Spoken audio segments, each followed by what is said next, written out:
Juzi tulikuwa tunaona wamesanyana wote. Sijui walikuwa wangapi. Sijui Kalonzo wako hapo, Mudavadi yako hapo, Raila rafiki yangu wako hapo.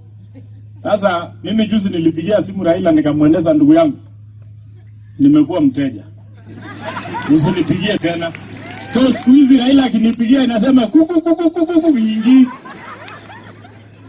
Juzi rafiki yangu Kalonzo pia aliniambia, Ngong, umepotelea wapi? Nikamweleza mimi nimeenda kwa hasla. Juzi Mudavadi aliniuliza pia, Ngong, bado tuko kwa hii safari? Nikamweleza hapana, nimehama. Hatuwezi fuata watu ambao hawana mwelekeo, hawana manifesto, hawana presidential candidate, hawana nia. Ile kitu wanangojea tu, ukienda mkutano yao wanakuomba ati naibu wa rais endorse me. Ulienda kwa Mudavadi anakulilia, naibu wa rais please tafadhali saidia mimi. Ukaenda kwa Kalonzo anakulilia, please naibu wa rais saidia mimi. Ukaenda kwa Raila wanakuambia, naibu wa rais saidia mimi. Kwani wewe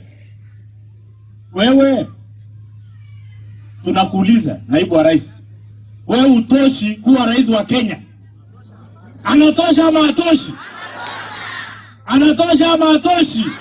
Kwa hivyo tunataka kuambia wale wote ambao wanasanyana wanangojea endorsement, wakati yenu ni baadaye. Saa hii ni nani?